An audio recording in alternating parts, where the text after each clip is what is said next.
디도서 1장입니다. 이 디도서는 신약 성경 중에 짧은 성경의 하나예요. 총 3장으로 되어 있는데 그 3장도 다른 성경 3장보다는 좀 짧죠.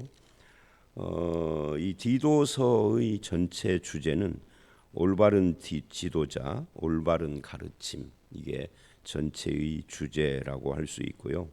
저자는 물론 금방 읽은 말씀처럼 바울이고 AD 63년에서 5년 그 사이에 기록되었다 이렇게 알려지고 있습니다. 그러니까 이제 정확하게 몇 년인지는 모르지만 사도 바울이 64년경에 네로의 박해에 의해서 순교를 했다 치면은 그 순교하기 직전에 쓴 서신이다 이렇게 이야기를 할 수가 있겠죠.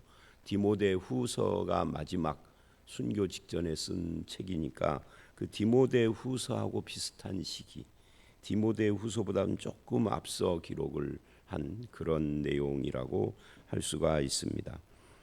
기록된 장소 어디서 기록했는지는 잘 모르지만 이제 그리스나 마게도냐에서 기록했을 가능성이 많다라고 할 수가 있습니다. 기록의 목적이 뭐냐?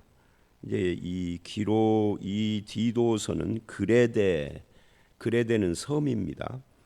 그레데 섬에 있는 교회에 보냈는데 특히 그 중에서도 거기서 목회하고 있는 디도에게 보낸 거죠.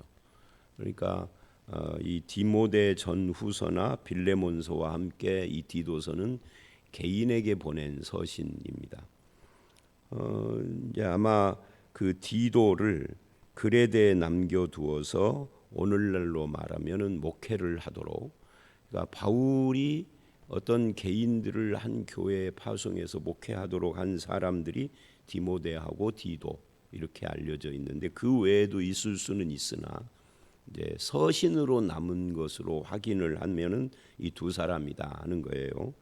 그래서 그 그레데 교회에서 목회를 했는데 이 그레데 교회에는 유대주의적인 그런 성격을 가진 이단들이 그 교회를 혼란스럽게 했던 그런 교회입니다. 그래서 바울의 이런 가르침 이런 것들을 혼란하게 만드는 그런 상황 속에서 디도에게 지금 목회 사역을 어떻게 할 것인가 하는 것을 코칭하고 있다고 해야 하나요? 그런 말씀이 바로 이 디도서입니다.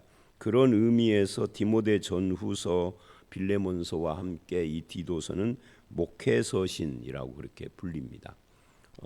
디모데에게도 이 목회에 대한 충고를 하고 있기 때문에 그렇습니다.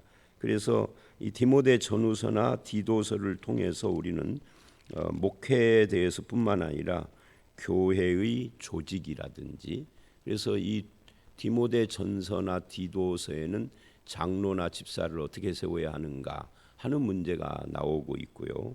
그 다음에 신자들의 경건 생활 이런 것들에 대해서 말씀하는 내용들이 많이 나옵니다. 그런 의미에서 주제가 바른 교훈, 바른 가르침 또는 바른 삶, 바른 지도자 뭐 이런 바른 교훈이나 바른 삶이나 바른 지도자에 대한 이야기를 많이 하고 있다라고 할 수가 있습니다. 그 중에 이제 오늘 말씀 1절로 4절은 인사말이에요. 그리고 5절로 9절은 디도를 그레데에 둔 이유를 말을 하면서 장로는 어떤 사람을 세워야 하는가 하는 것을 말씀을 하고 있습니다. 그리고 내일 말씀인 10절 이하 16절까지는 건전한 믿음에 대한 이야기를 합니다. 그래서 이제 그런 그 문단을 따라서 오늘 9절까지 보도록 하겠습니다. 먼저 1절로 4절 인사말입니다. 인사말이 다른 바울의 서신하고 비슷하지만 조금 길죠. 다른 바울의 서신은 1, 2절이나 1, 2, 3절 정도 그렇게 인사말. 물론 바울 서신 중에 굉장히 긴 곳도 있기는 합니다만은 먼저 1절 하나님의 종이요 예수 그리스도의 사도인 나 바울이 그래요. 이 바울의 편지에는 항상 이와 유사한 그런 표현이 항상 1절이나 2절에 등장을 하죠. 자기 자신이 누구인가에 대한 천명을 꼭 해요. 이만큼 자기 정체성, 내가 누구냐 하는 것이 중요한 거죠. 누구에게? 사도 바울에게. 그럼 우리는 안 그런가? 우리도 마찬가지입니다. 사람은 자기가 누구냐를 어떻게 규정하느냐 또는 인식하느냐에 따라서 그의 언어와 행동에 영향을 받습니다. 예를 들면 여기 있는 노재성 목사가 나를 목사라고 생각하지 않고 나를 품바라고 생각을 한다고 한번 생각을 해보십시오. 각설이. 그러면 점잖은 옷을 입고 여기에 서면은 안 되죠. 아마 그러면 뭐 이런 데다가 뭐를 이렇게 이상하게 찍어 바르기도 하고 또는 머리를 꽁지를 묶기도 하고 또는 뭐 옷도 뭐 색동 저고리 같은 이상한 거 입고 나올 거예요. 왜냐하면 자기는 품바라고 생각을 하기 때문에 자기의 사명을 또는 하는 일을 사람들을 웃게 해야 된다.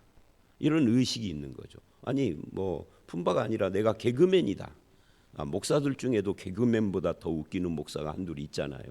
그럼 내가 개그맨 목사다. 그러면은 이 친구는 항상 성도들을 웃길 준비를 하고 앞에 서는 거죠. 근데 저는 그런 의식이 없기 때문에 항상 성도들을 웃길 유머를 준비할 필요도 없고 그럴 마음도 없는 거예요. 그래서 자기가 누구냐 이게 굉장히 중요해요. 내가 정치인, 또 국회의원이나 대통령이나 무슨 정치인이라고 한다면 또는 뭐 장관 같은 이런 사람이라고 하면 뭔가 이제 이쪽 표로 뭐를 얻어야 할 정치인이라고 하면 뭔가 나의 이미지를 세우려고 애를 쓰겠죠. 내가 얼마나 괜찮은 사람인가. 그러지 않겠습니까? 그러니까 자기가 누구냐에 따라서 달라지는 거예요. 몇 주 전에 CBS 그 대표가 우리 교회 와서 주일날 인사말하고 뭐 소개하고 그랬잖아요. 나는 CBS 전북지부 대표다 하기 때문에 항상 앞에 서면은 CBS에 대해서 소개를 해야 한다라고 하는 생각을 하는 거겠죠, 그죠? 다 다른 겁니다, 그렇게. 그래서 사도 바울이 자기를 누구라고 생각했느냐 하는 것은 우리에게도 나는 나를 누구라고 보느냐 이거 굉장히 중요한 도전이 되는 거예요. 그런데 바울은 항상 하나님의 종이요 예수의 사도다 이래요. 하나님의 종이니까 하나님의 종처럼 살아야 하는 거고 예수의 사도는 심부름꾼이니까 예수님이 나를 보내신 이유를 늘 생각하면서 살겠죠. 그것이 그 사람을 규정하는 거예요. 말과 태도를 그것이 이 말과 태도를 한정짓게 만드는 거죠. 그래서 나는 예수의 사도로서 말을 하고 하나님의 종으로서 행동을 하는 거예요. 그래서 내가 누구냐가 굉장히 중요합니다, 여러분.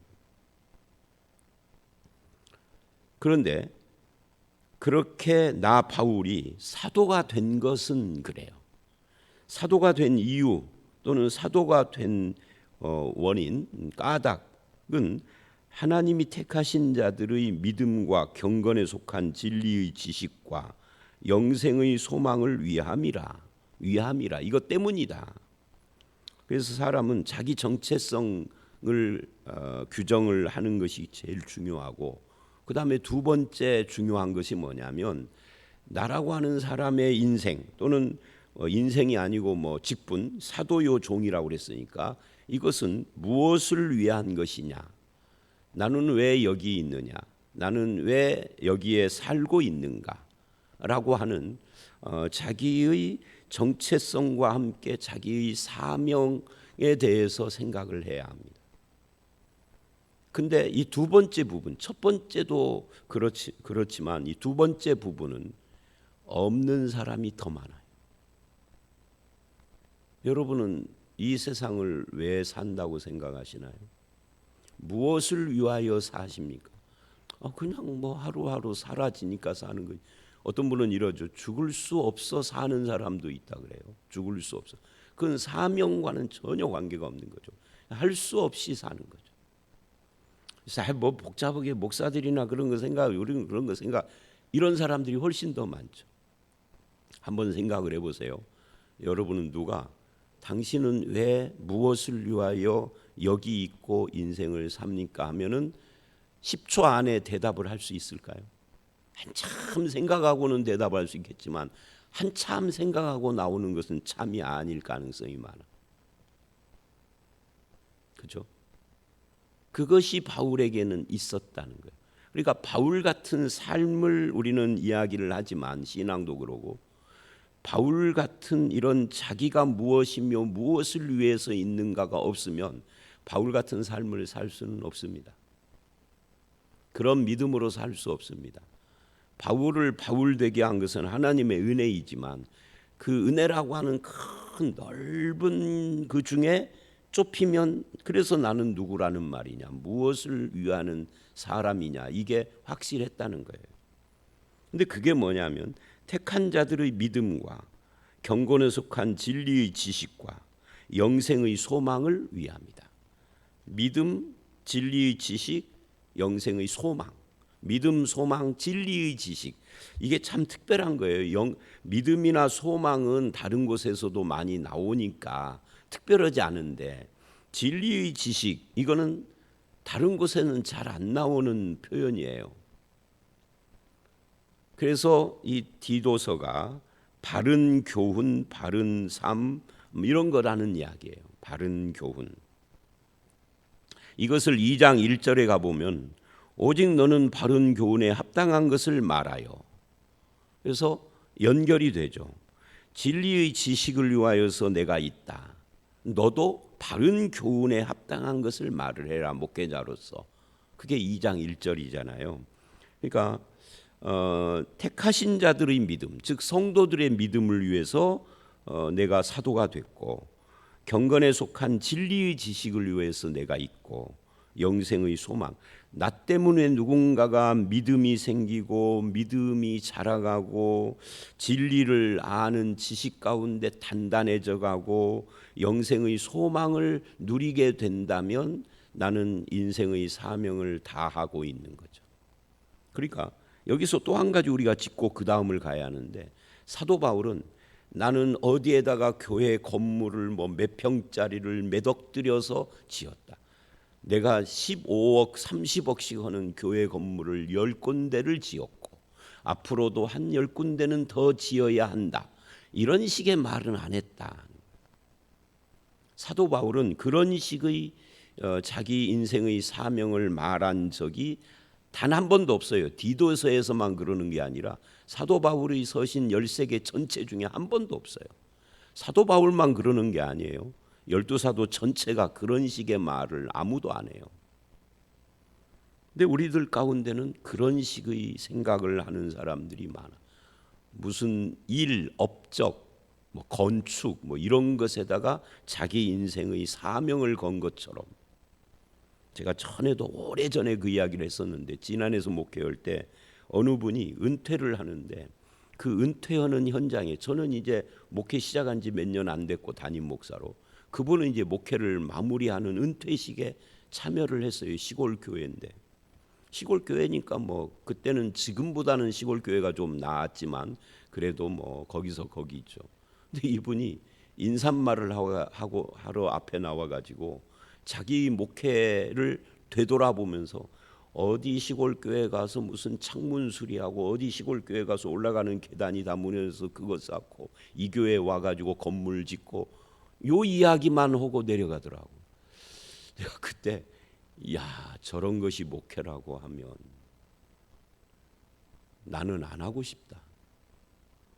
그 목수나 건축업자 데려다가 신학 공부 시키면 되지. 뭐 신학 공부할 것도 없죠. 시골에 뭐 노인들만 앉아 있는 데서 신학 공부할 거 뭐 있어. 그거 말 좀 잘하는 집사가 목사 돼가지고 해도 되지. 신학 공부 안 해도. 시골에 뭐 80대 할머니들 한 20명 앉아 있는 곳에 무슨 헬라어가 어쩌고 문맥을 찾으시오 이런 게 뭐가 필요해. 그냥 좋은 말 하면 되지. 말쟁이가 필요한 거지. 그리고는 맨날 어디 수리하러 다니고 이런 것만. 그걸 목회라고 생각하더라고. 참 씁쓸했어요. 그래서 그날 마음속으로 축하를 못했어요. 저건 목회한 거 아니다 이런 생각이 들더라. 참 이상하다. 근데 한국교회 목회자들이 그런 인식 가진 사람들이 참 많습니다. 사도 바울은 그렇게 말하지 않아요. 내가 믿음을 위해서, 진리의 지식을 위해서, 영원한 소망을 위하여 내가 사도가 됐다 이래요. 건축 이야기나 무슨 일 이야기나 프로그램 이야기는 전혀 안 해요.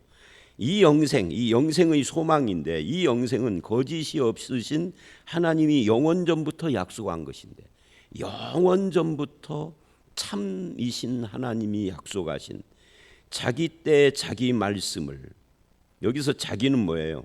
하나님이죠. 하나님의 때가 있는 거예요. 모든 것에는. 근데 하나님의 때가 이제 온 거죠. 그 자기 때 자기 말씀을 전도로 나타내셨다. 이게 자기 때가 언제죠? 예수 그리스도가 온 때를 말하는 겁니다. 드디어 때가 차고 예수님이 오셔서 하나님의 말씀을 전도로, 사도 바울 같은 이런 전도자를 통해서 나타나셨다. 이것이 나에게 하나님이 명령하시고 맡기신 것이다. 그러니까 1절부터 3절이 쭉 이어지죠. 근데 핵심을 택한 자들의 믿음과 경건에 속한 진리의 지식, 그리고 영생의 소망 해놓고는 앞에 두 개보다는 마지막에 영생의 소망에 대한 이 설명을 더 길게 한 거예요. 2절 3절에서 이 영생이 뭐냐 할 때 하나님이 약속하신 것이다. 자기 때에 자기 말씀을 전도로 이 영생을 나타냈다. 그럼 영생이 뭐죠? 여기서는 영생이 뭐냐를 설명을 안 했어요. 이 영생은 하고 영생의 내용을 설명하지는 않고 그것이 어떻게 사람들에게 증거되는가 하는 것만 말을 했어요. 그러면 영생이 뭐냐는 다른 성경에서 찾아야 하겠죠. 영생을 적극적으로 설명하는 사람은 요한입니다. 그래서 요한복음이나 요한 일서를 보면은 영생을 설명을 하는데 결론이 뭐냐면 영생은 예수 그리스도예요. 그러니까 예수님이 주시는 소망을 위하여서 내가 사도가 됐는데, 이 영생은 즉 예수 그리스도는 하나님이 영원전부터 약속하시고 때가 돼서 말씀으로 나타내신 거다. 내가 이것을 전도로 나타냈다. 내가 전도하는 것은 결국 뭐라는 거예요? 예수 증거하는 거다 그 말이에요. 나의 전도의 핵심은 우리 교회 자랑하는 것이 아니고, 우리 목사님 훌륭하다고 자랑하는 것이 아니고, 예수 그리스도를 나타내는 거다. 근데 그 예수 그리스도가 소망이라는 거죠. 우리들이 죄인의 소망이 예수요. 이것을 전도로 나타내라고 나에게 사도라는 직분을 맡긴 거다. 4절 같은 믿음을 따라. 그러니까 바울만 이런 믿음을 갖는 게 아니라 다른 모든 사람들도, 예수 믿는 사람들은 다 같은 믿음을 따라야 하는데, 그 중에 누가 있는 거예요? 나의 참 아들 된 디도, 네가 있다 그 말이에요. 이 편지의 수신자, 너도 나와 같은 믿음을 따라야 한다. 사도 바울은 자기만 특별하다라고 생각하지 않았어요. 하나님의 일을 하는 모든 사람들은 다 자기와 같아야 된다라고 생각을 했죠. 그래서 이 편지를 하는 거예요. 이 영생의 소망, 믿음, 진리의 지식을 전하는 이것에 대해서 감당할 수 있도록 하나님의 은혜와 평강을 구하는 것으로 인사말을 마쳤습니다.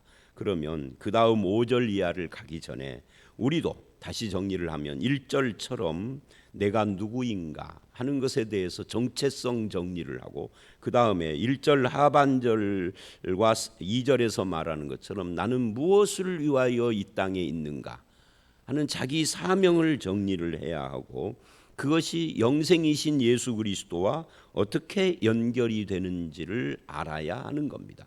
이것을 믿음이라고 이야기를 했어요. 같은 믿음을 따라.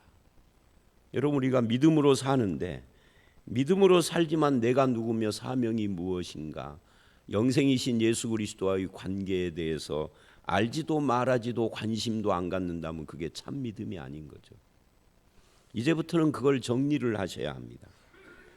그 다음에 5절서부터 이제 본론이죠. 인사말이 끝났으니까 5절로 9절 오늘 말씀 나머지 전체는 디도를 그레데에 남겨놓은 이유에 대한 이야기를 하고 있습니다.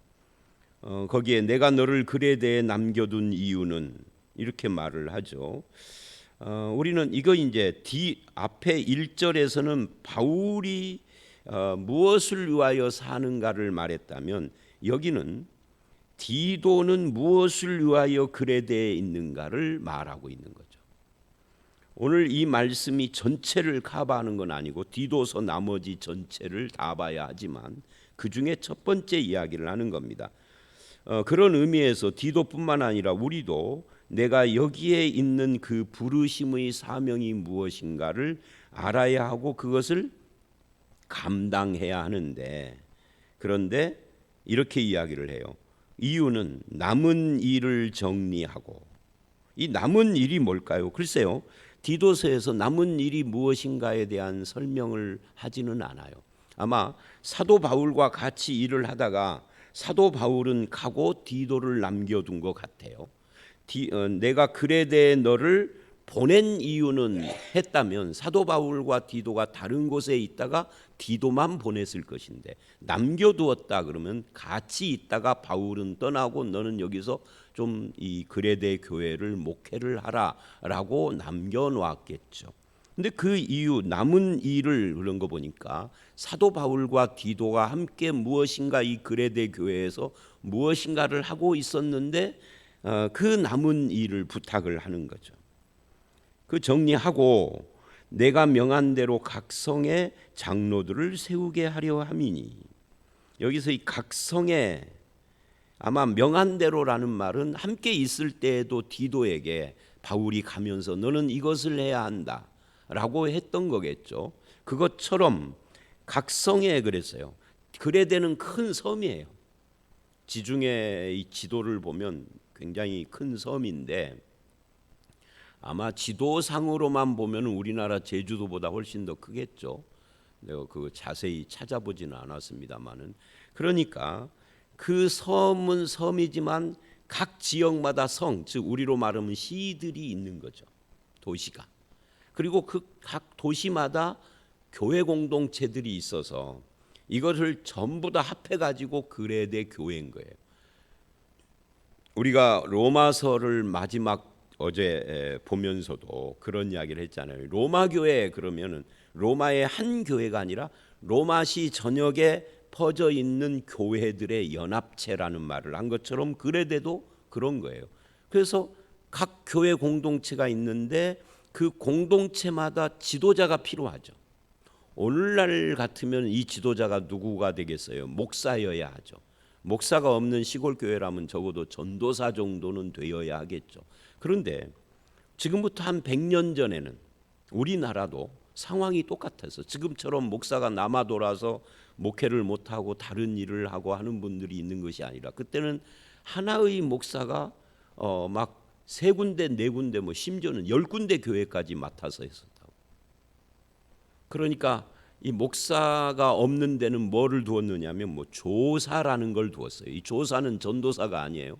전도사는 그래도 신학 공부를 하고 있거나 한 사람을 말하는데 조사는 그게 아니라 이 선교사나 목사를 그야말로 도와주는 사람이에요.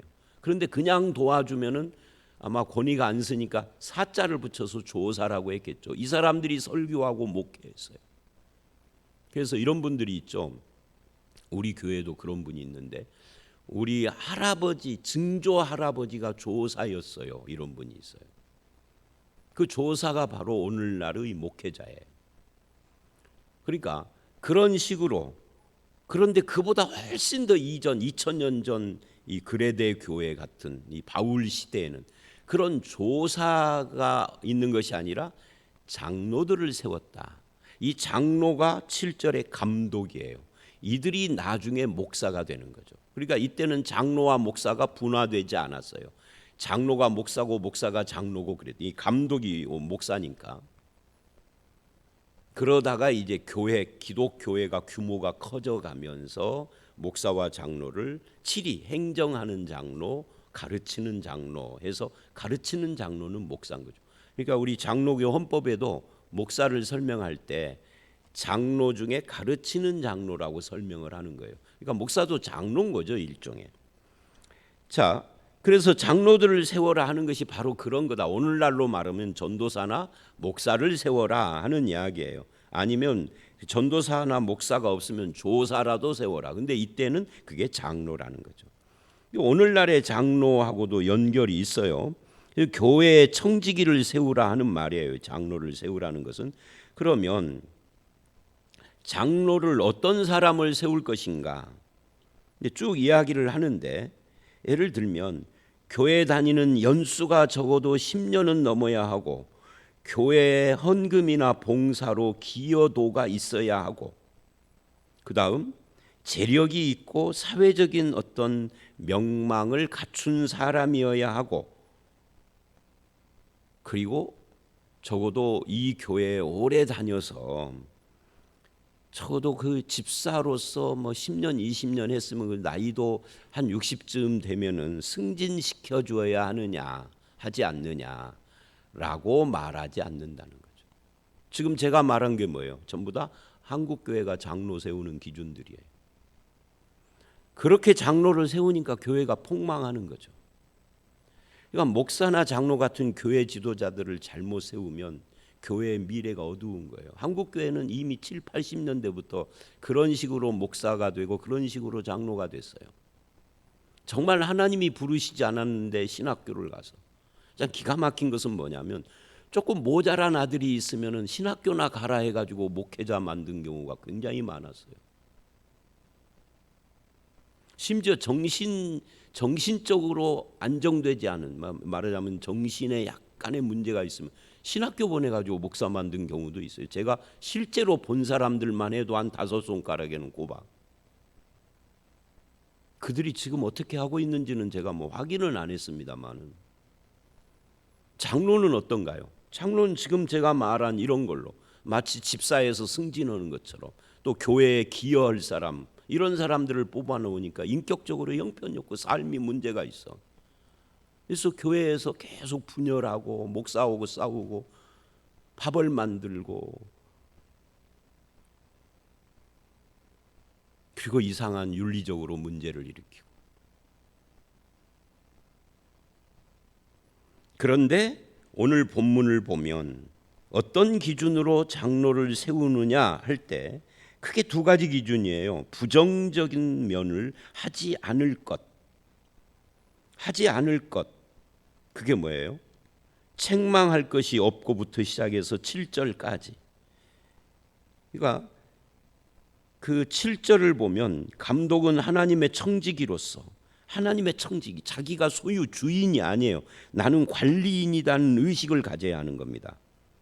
이 장로는 내가 이 교회에 설립을 할 때 돈을 많이 냈어도 지껏 아닌 거죠. 근데 그런 의식 가진 사람들이 참 많아요. 목사도 내가 개척했기 때문에, 장로도 내가 돈 많이 냈. 이게 다 쓰레기들이죠. 그래서 책망할 것이 없고 재고집대로 하지 않고 급히 분내지 않고 술 즐기지 않고 구타하지 않고 더러운 이득을 탐하지 않으며 부정적으로 하지 않아야 할 것입니다. 이 말은 뭐예요? 이런 것들이 있다는 거죠. 책망할 것이 많고. 정말 제가 목회를 하면서 보니까요, 가장 힘든 교인이 누구냐 할 때요, 고집스러운 사람이에요. 진실을 알아도 절대 자기 고집을 안 꺾어. 그건 어떻게 할 수가 없어요. 고집스러운 사람, 장로 세우지 말아라. 급히 분내는 사람, 장로 세우지 말아라. 술 즐기는 사람, 장로 세우지. 구타하는 사람, 이득, 더러운 이득을, 교회를 통해서 이익 챙기려는 사람, 장로 세우지 마라. 6절, 한 아내의 남편이며 방탕하다는 비난을 받거나 불순종하는 일이 없는 사람, 믿는 자녀를 둔 사람, 자기는 교회에 열심인데 가족들은 교회를 안 다닌다든지 이런 사람 말고. 그 다음에 8, 9절을 보면 긍정적인 면, 해야 할 일, 나그네를 대접하고 선행을 좋아하며 신중하며 의로우며 거룩하며 절제하며 미쁜 말씀의 가르침을 그대로 지켜야 하리니 이는 능히 바른 교훈으로 권면하고 거슬러 말하는 자들을 책망하기. 거스르는 다른 사람을 책망하려면 자기가 거스르지 않는 사람이 되어야 하는 거죠. 말씀을 그대로 지키며 대접하고 선행, 신중하다. 이게 경솔하지 않아야 되는 거죠. 교회를 지도해 가야 하니까 의롭고 거룩한. 그러니까 여기서 이렇게 쭉 보면 이거 하나하나 설명하면은 뭐 한 6시 반까지는 해야 할 거예요. 그러니까 이제 여기서 한 가지만 딱 보면 됩니다. 그게 뭐냐면 여기에 말하는 자격 조건이 전부 다 인격이나 성품이나 인간 관계를 이야기를 하지 신앙적인 무슨 영적인 무슨 체험이나 뭐 이런 것들을 이야기를 하지 않는다. 왜? 그 신앙 문제는 기본으로 하고 이 기본이야 뭐 서리집사도 다 갖춰야 할 기본인 거죠. 예수를 믿어야 한다라는 그걸 기본으로 하고 인격적으로 성품적으로 성숙한 사람이 교회의 지도자가 돼야 한다. 인간관계에서 정말 선하고 의롭고 섬기기를 좋아하는 사람이 장로가 되고 목사가 돼야 한다 하는 것을 말하고 있는 거예요. 여기서 말하는 이 장로는 목사를 포함한 거니까 여러분 그런 의미에서 이제 저의 후임 목사를 이제 물색을 하고 세우게 될 텐데 앞으로 몇 년 안에 설교를 잘하고 뭐 믿음이 분명하고 이거는 기본이고요. 그 위에 오늘 말씀이 말하는 이런 것들을 살펴봐야 합니다. 참 설교를 잘하고 박사학위를 가졌는데 대접할 줄 몰라. 말을 함부로 해 신중하지가 않아. 급히 분내고 고집스러워. 그런 사람 세우면 안 돼요. 그러면 분열할 수밖에 없어요. 교회가. 이거 기준을 잘 보셔야 됩니다. 디모데전서와 디도서. 자, 오늘 말씀 여기까지입니다. 여러분 이제 장로 세우는 문제는 딱히 여러분하고 직접 관련이 없을지라도 나는 누군가 나는 무엇을 위하여 여기 있는가 이거는 분명하게 하시면서 하나님의 사람으로 살아가는 저와 여러분들이 되시기를 주의 이름으로 축원합니다. 함께 기도하겠습니다. 하나님, 사도 바울은 자기가 누구며 무엇을 위하여서 여기 있는지를 분명히 했습니다. 예수 그리스도와 그 영생을 위하여서 살아간다라고 하는 사도의 고백이 우리의 것이 되게 하시고 우리도 같은 믿음을 따라 나에게 주신 직분을 목사로서 장로 권사 집사로서의 삶을 살아가게 하시되 믿음을 기본으로 해서 성숙한 인격과 성품과 인간관계 속에서 주의 일을 감당하는 우리 모두가 되게 하여 주시옵소서. 예수님 이름으로 기도드렸사옵나이다. 아멘.